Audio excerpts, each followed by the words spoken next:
May magkasintahan sa Florida na kumain at uminom sa restaurant tapos umanong tumakas nang hindi nagbayad. Lasing na ang asawa ko. Yan ang hinihintay ko. Sige. Tama. Tumanggi ako magbayad na natitirang $100, hindi. Hindi ganun ang nangyari.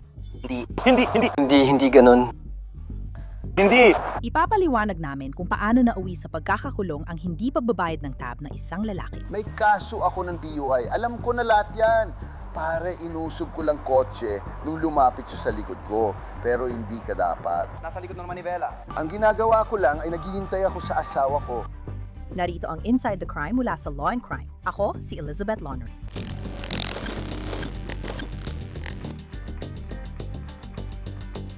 Daan-daan ng bill dahil nagpakasasang mag-asawa sa ilan sa pinakamamahaling wine sa menu ayon sa bartender. Nang oras ng bayaran, agad siyang pumunta sa banyo habang tinatawaran ng presyo. Desyembre 29, 2024 sa Palm Beach Gardens, Florida ito. Bago mag-alas 8:15 ng gabi, rumesponde ang Palm Beach Gardens Police sa isang lokal na restoran dahil may ilang customer na tumangging magbayad ng bill ayon sa staff. Hi pare, ano nangyari? So, Dumating na sila, sobrang kahina nila at parang manloloko. Ikaw ba ang tumawag? Nandito sila ilang linggo na ang nakalipas. Sige. Talagang pumunta ako sa bar at sinabi ko sa mga bartender ko, iPhone nandito ang mga to. Ikaw bang manager? Ako ang may-ari. Sige. 18 taon na kami rito. Yung mga customer sa likod namin, araw-araw silang nandito. Kaya nung nandito sila ilang linggo na nakalipas, sinabi ko sa mga bartender na ayoko ng ganitong customer sa bar. Sobra sila. Talagang binayaran ba nila yun? Hindi pa. Magsasampa ba kayo ng kaso? Gusto ko lang mabawi ang pera namin at ayoko makita sila dito. Sige kung ayaw nila. Ayon sa staff, tumanggi ang mag-asawa na bayaran ng isang $300 na bill. Nasa bar pa ang babae habang yung lalaki ay nasa parking lot na at sinusubukang kunin ang kotse. Sige, huwag kang magalaw. O, nandito pa rin kami sa harap ng restaurant. Patayin ang makina. Umupo ka at patayin ang makina. Lasing ang asawa ko. Yan ang hinihintay ko. Sige lang, walang problema. Patayin mo ang makina ng sasakyan para sa akin. Sige, ilagay mo ang susi sa dashboard. Hoy, may ballpen ka ba? Sige, ano bang problema sa bill? Umiinom siya. Kasama mo ba siya? Oo, nandito ako. Pwede namin bayaran. Palagi naman niyang ginagawa yan. Wala nang bago. So, hindi kayo nagtatalo tungkol sa pagbabayad ng bill? Hindi naman, hindi. Kasi yan ang tawag na natanggap namin, may nagtatalo sa bill, pareho kayong nandito at umiinom. At tumatambay lang kami. Kumakain kami. Nandito na kami dati at walang naging problema. Kinilala ng pulisya si Ruby Colon. Ayon sa ulat, sinabi niya na pumunta siya sa banyo at ang asawa niya ang magbabayad. Itinanggi rin niyang siya ang nagmaneho. Sinabi niyang inusog niya ang sasakyan nang lumapit si Opisyal Luskovich sa parehong lane. Habang kinakausap si Colon, napansin ng opisyal ang matapang na amoy ng hindi matukoy na alak mula sa kanyang hininga. Napansin ng opisyal na mapula at maluha ang mga mata ni Colon, malabo ang pananalita at kailangan niyang sumandal sa sasakyan habang nakatayo. Sabi ko, mahal, magbayad ka, pakiusap. Lasing siya. Sige. Ayan na. 10-12 lang ako, kasamang lalaki. Yung babae siguro nasa restaurant pa. May ID ka ba? Sandali. Oo. Kumusta siya? Siya ba ang nagbabayad ng bill gamit ang kanyang card? Oo. Sige. Walang problema. Sige na.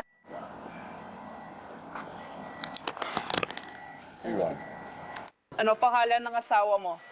Ludwig Eva Guerrera. Hindi ko dapat sabihin. Kaya ako nasa kotse at naghihintay. Sa kanya. Sabi ko sa kanya, mahal, bayaran mo na ang bill. Mag-Uber na tayo at umalis na dito. Bakit ako kuha ng Uber? Kasi hindi ako makakapagmaneho. Bakit di ka makakapagmaneho? Suspendido kasi lisensya ko. Suspendido. Sige, kita-kita namang hindi rin talaga siya pwedeng magmaneho. Sige. Anong suot niya? Naka-beige na pang ibaba siya, may sandalyas at parang kulay ube o violet ang suot niyang pang itaas o parang ganon. Sige, sandali lang. Eto. Isasara ko lang ang pinto sa likod mo. Dito ka lang.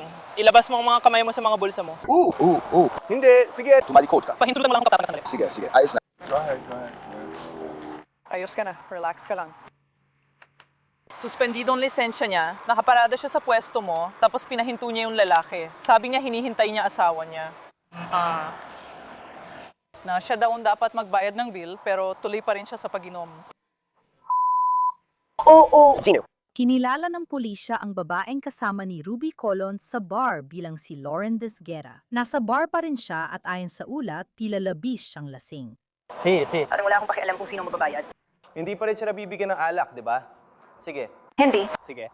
Alam ba niya na may katabi siya? Ikaw. Siyang bartender namin, sabi niya, uupo ako sa inyo at tatawag tayo ng pulis. Gusto nila siyang kasuhan kundi siya magbayad. Sabi ng asawa, magbabayad siya kung kinakailangan. Asawa mo yon? Oo, mukhang sinusubukan niyang paalisin at pagbayarin siya, pero hindi siya pinapakinggan. Well, sinusubukan niyang paalisin siya na hindi nababayad at sinasabi niyang umalis na lang tayo. At ako naman, Sabi niya, handa siya magbayad basta makalis siya. Nahirapan siya may labas siya sa kotse, kaya ilabas mo siya. Kung hindi siya magbayad, gusto pa rin nila dito sa property natin.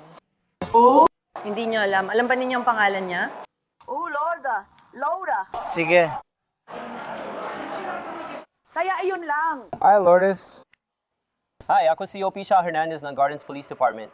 Gusto ng manager na umalis ka dito, okay? Gusto mo bang malaman? Lasing ka kasi at ayaw ka na nila rito, okay? Tumanggi ka pang magbayad. Kaya gusto lang talaga nila umalis ka na sa property ngayon, okay? Hindi ko sinabi na nagkaroon ako ng chance magbayad. Nabayaran na ba ito? Nakapagbayad ka na ba? Hindi pa, gusto ko sana siyang magbayad ng bill. Sige, edi ang asawa niya. Sinasabi ng asawa niya sa kanila na handa siyang magbayad pag alis niya sa bar. Handa ka pang bayaran ng bill? O kailangan pa namin tawagin ng asawa mo para siyang magbayad? Babayaran ko ang bill. Bayaran mo na ang bill para makaalis na tayo. Kung maaari mong tawaran kung magkano ito. Walang tawaran, bill na yan. Ang babae, manager. Maliit lang yan. Wala namang. Oh, walang tawaran. Kung anong presyo sa menu, yun na yun. Hindi mo pwedeng sabihin sa kanila na ibang babayaran mo. $243 at 48 sentimo. Oo. Sabi nila gagawin nila. Oo. Hindi, ayos lang. Pwede pang bawasan. Sige, Lord. Kung di ka magbayad, magsasampa sila ng kaso laban sa'yo. Ganun lang. Hindi ba tama? Kaya alam natin. Sa boss. Dumating siya dito kasama isang lalaki at kailangan niyang Yung lalaki, biniyan siya ng isa. Medyo mahal siya. Oo, dapat uminom ka na lang. Oo. Dapat sinurin niyo muna ang presyo bago pumunta rito. Sige, okay. Makinig kayo, makinig kayo. Hindi na tayo magpapaikot-ikot pa. Isa lang sa tatlo ang mangyayari. Babayaran mo ang bill, babayaran ng asawa mo ang bill, o kakasuhan ka, aarestuin ka, at makukulong ka. Okay? Isa lang sa tatlong yan ang pagpipilian mo. Kung handa kang umalis, asawa mo magbabayad. Kung handa kang magbayad, bayaran mo na ang bill para makauwi na. Kung hindi, lalala lang ang sitwasyon. Patuloy na pinagtatalunan ni Lauren ang bill, umaasang makakakuha ng hindi bababa sa $100 na diskwento. Sabi ng bartender, imposible yon dahil si Lauren at Ruby ay umorder ng mamahaling alak at dessert. Hindi naman kalakihan ang halaga niyan. Ganyan talaga kalaki ang halaga niyan. Tinan mo ang bill at ang mga presyo nakasaad doon. Malaki pa rin ang halaga niyan. Mahal talaga dyan. Ano bang inaasahan mo? Hindi naman yan McDo. 100 lang binawas dyan. Bakit hindi? Kasi yan ang presyo sa menu. Pero wala. Pero kanila ang lugar, di ba? Sila ang nagbabayad ng renta. Hindi, mga bartender lang kami. Hindi! Wala kaming pag-aari, ma'am. Sa tingin ko, makatarungan na ang $100 na bawas. Ayos lang yun. Sige. Pero buo pa rin ang bayad mo. Babayaran ko na sana, pero tingin ko patas lang. Sige, pwede mong bayaran ng buong halaga ngayon, tapos pwede mo idulog yan sa manager, okay? Sige, kailangan mo magsulat sa isang papel na nagsasabing nagbayad ako ng ganitong halaga na yung gabi para makaalis. At tumatangi akong bayaran ang natitirang $100. Hindi. Hindi ganun na nangyari. Hindi ganon. Hindi. Sinabi ko na sa'yo, mangyayari. Nakatira ako sa Florida. Oo, lahat kami. Sige. Sabi ni Pangulong Trump na may karapatan akong isulat dito ang gusto ko. Paumanhin. Nandito mismo. Kailangan ko magbayad ng malaking halaga kahit ano na lang. Wala ako dito. At may sarili akong sa presyo. 100%. At walang magdadala sa akin palayo. Kung hindi mo babayaran ng bill at gusto nilang magsampa ng kaso na gusto nga nila, makukulong ka. Babayaran ko ang bill. Sige, bayaran mo ang bill. Hindi, ako na ang magbabayad ng bill. Kailangan mo sabihin sa akin kung magkano, Ate Depe. Tama. Ako ang magbabayad niyan. Sige. Sige. Ayun sa resibo, nakalagay dyan. Gusto mong gawing $3, kaya yun ang ginagawa mo. Yon ang babayaran mo. Ang wine mo, mga baso ng wine. Sige, punta tayo doon. Kaya sa simula pa lang. At si Vamos, may batang naglalaro. Sandali lang, kiss mo. Ano? Sinabi ko sa kanya, nung una upo nila dito, sabi ko, ibigay mo sa akin ang card mo. Ibigay mo sa akin ang card mo. Kasi nagtatalo sila kung sino ang magbabayad. Sabi ko, simple lang, hahatiin ko sa gitna. At nagalit siya at pumalis. Gano'n ka nakatagal dito? Ano ka ba, matagal na ako nandito? Alas 3 pa ako dumating dito. Pero kung meron man ako, Nakakain na sila ng hapunan. ano ang in-order nila? Napumpisa sila sa mga pampagana at uminom ng mamahaling alak. Pagkatapos, nag-iced tea at nag-dessert ng hindi masarap na tiramisu. Maraming pagkakataon na binigay kay Lauren ng mga opisyal para hindi siya maaresto, pero tumanggi siyang magbayad. Kaya tinatanong ng mga opisyal si Ruby kung siya ang magbabayad. Ayaw niya magbayad. May credit card ka bang pwedeng ibigay sa bartender? Tinatangkang tawaran ni Lauren na parang garage sale, pero ibang sistema rito. Kaya mga 284. 284 mga ganun. Sige. Ganito, para malinaw tayo. Siningil ko siya ng $200. Gusto ko lang ipakita sa'yo, pakiusap, para malinaw tayo dito. Bakit na ginagawa to? Hindi ko maintindihan. Kailangan ko lang talaga ng kahit anong klase ng bayad para makabayad ako. Baka maaresto siya dahil sa pagnanakaw, pati na rin kayong dalawa. Ayokong mangyari yun. Bigyan mo ako ng daan. Alam ko, sandali lang. Sige. Kung bibigyan kita ng, patawagan mo muna ako sa nanay ko. Kaya hindi natin gagawin lahat yan. Hindi natin gagawin lahat yan. Anong ibig mong sabihin? Kailangan lang natin ng credit card or cash pambayad sa bartender para magawa ito. Lalabas ka sa property, gawin natin. Pwede ba ako magbigay ng credit card number na ipoproseso nila? Kailangan nilang kunin yun. Tawagin ko na lang ang manager para lumapit kung ibibigay mo sa kanyang credit card. Sige. Oo, sige.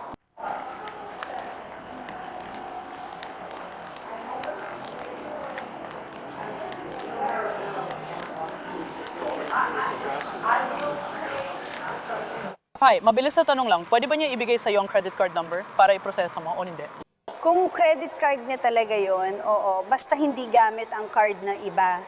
Madalas niya sigurong ginagamit ito. Sabi niya nabayaran na niya si ate ng $200 para sa bill at tinatawaran pa niyang presyo.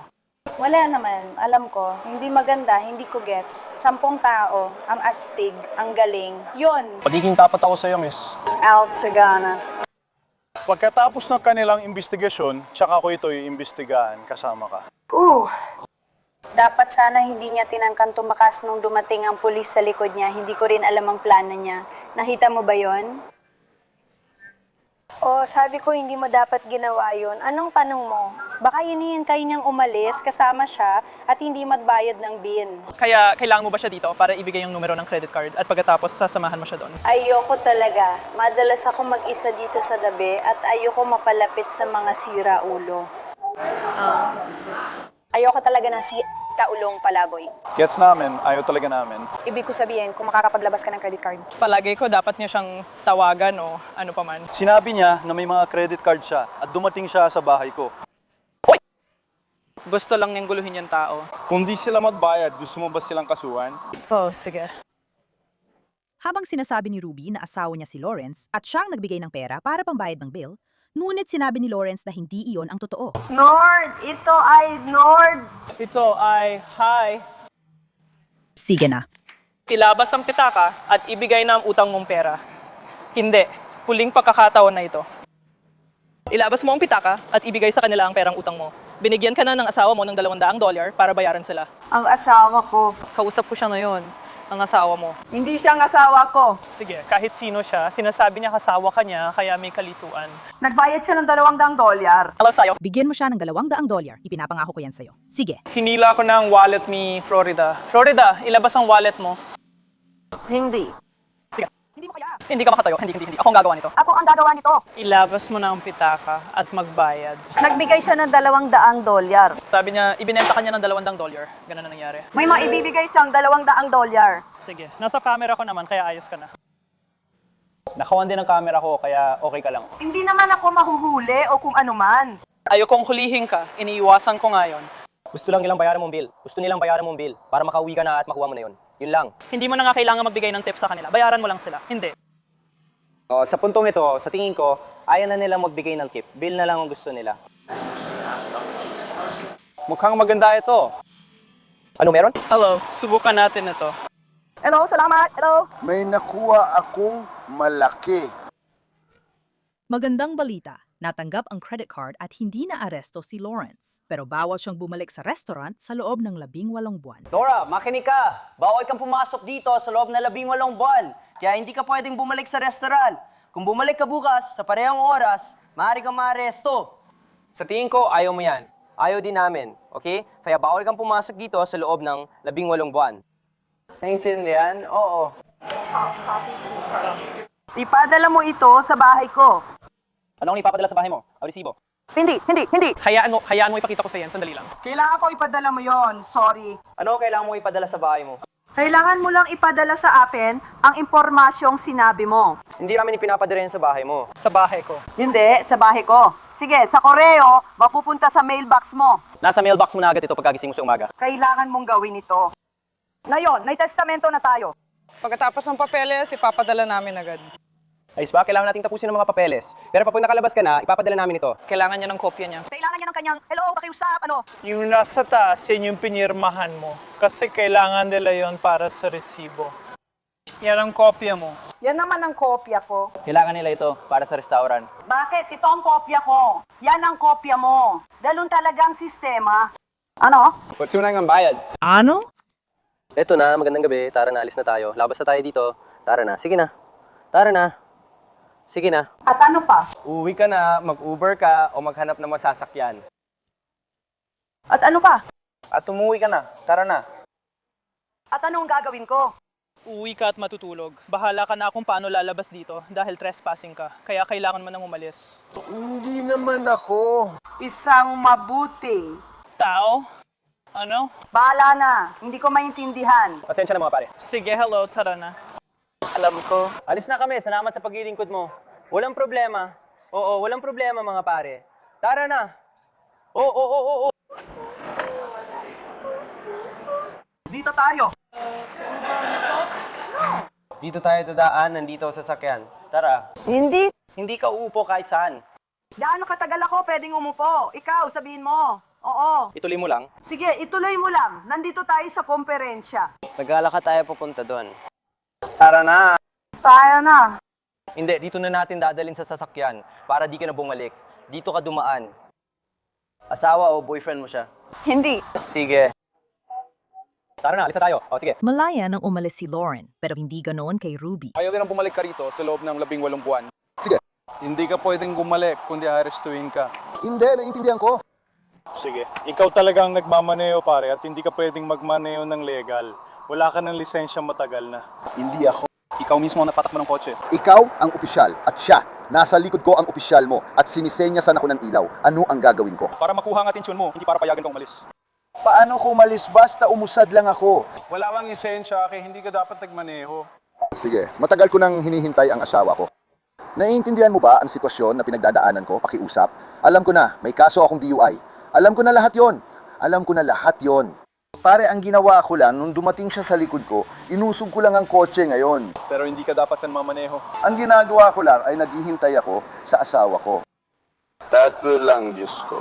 Vodka at cranberry. 3 blind mice. Oh, kumain ako ng pasta at tinapay. Matagal na rin kaming andito. Pag alis niya dito, uwi na ba kayo o may pupuntahan pa? Hindi. Uwi na ako. Sabi ko na sa iyo. Sabi ko, mahal, bayaran mo na yung bill. At nagsimula na siya sa mga kalokohan niya. Sige. Kaya pakinggan mo bro. Sabi ko, ikaw ang nagmaneho at nakita ka ng pulis. Sige, hindi ka dapat magmaneho ayon sa batas kasi wala kang lisensya. Niisip ko rin kung may tama ka. Sige, handa ka bang gawin ng standard field sobriety exercises? Alam ko sinabi mo na hindi ito ang una mong DUI. Handa ka bang gawin ng mga roadside exercises para mawala ang pag-aalala ko na ikaw ay nasa impluensya ng alak? Sige pare, ang dala ko lang ay ang asawa ko. Hinila ko ang asawa mo palabas. Hindi ko maintindihan yon. Pare, nagawa ko na hindi ito 1, 2, 3, putok. Pasensya na. Sige.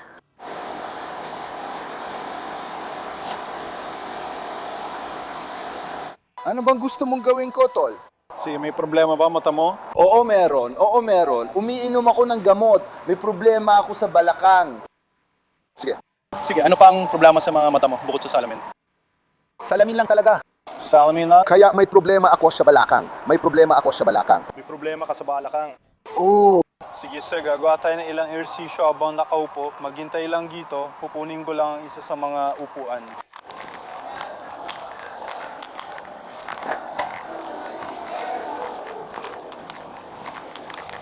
Sige, umupo ka na lang dito. Wala tayong gagawin na kinalaman sa balanse. Wala rin kinalaman sa paglalakad. Kunin mo ang cellphone ko. Nasa bulsa ko sa likod. Kaya umupo ka lang dyan. Sige, ano yung ehersisyo? Susurin natin ang mata mo. Ayos? Sige, ilagay mo muna ang salamin mo sa bulsa o ibabaw ng ulo. Huwag lang sa mukha. Sige. Sige. Ilagay yung mga kamay mo sa tagiliran. Naintindihan? Nakikita mo ang pulang ilaw? Umupo ka ng tuwid, huwag sumandal. O, nakikita mo ang pulang ilaw? Panatilihing tuwid ang ulo. O, sundan ito gamit lang ang mata, huwag galawin ang ulo. Naintindihan? Sunod-sunod na field sobriety test ang isinagawa ng pulis kay Ruby at ayon sa probable cause affidavit, halos lahat ng yon ay hindi niya naipasa. Ayon sa dokumento, ang unang pagsubok ay horizontal gaze nystagmus. Si Colon ay walang maayos na pagsunod gamit ang parehong mata at nagkaroon din ng hindi kusang paggalaw o panginginig ng mata sa pinakamalawak na pagtingin sa magkabilang mata. Ayon sa dokumento, dapat paalalahanan si Colon na huwag igalaw ang ulo at sundan ang stimulus. Sumunod, isinagawa ang finger-to-nose test at ito ang mga obserbasyon. Dinala ni Colon ang kanyang daliri sa ilong ng higit sa 1 beses bago siya sabihan na magsimula. Nang sabihan na magsimula, kinailangan paalalahanan si Colon na ipikit ang kanyang mga mata at 2 beses na itagilid ang kanyang ulo. Ang ikatlong pagsubok na isinagawa ay ang palm pat. Kinailangan sabihan si Colon na bilisan at nagawa niya ito ng hindi tama.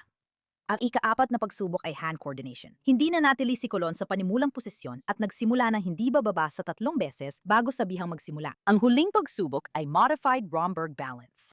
Tinatayan ni Colon ang 30 segundo bilang 28 segundo. Ayon sa pulisya, sapat na ang mga halimbawang ito para sa pag-aresto.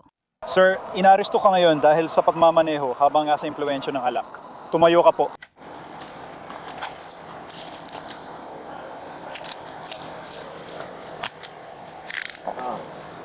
Anong ibig mo sabihin? Helen, hindi ko alam, hindi ko maintindihan, hindi ko maintindihan kung bakit mo ginagawa ito. Anong ibig mo sabihin? Bakit ako inaaresto? Bakit ka huling? Oh, nakita ka nagmamaneho dito ng pulis. Sabi niya, nakita-kitang lumihis. Ipakita mo ang galaw. Hindi kita pinailawan para umalis ka. Sumunod ako sa likod mo at bigla kang umalis. Hindi ko dinala si Pops doon. Tama. Hindi ako umalis, Diyos ko. Ikaw ang nagmamaneho. Poprotektahan ko ang asawa ko. Diyos ko! Pare, Jude. Paola.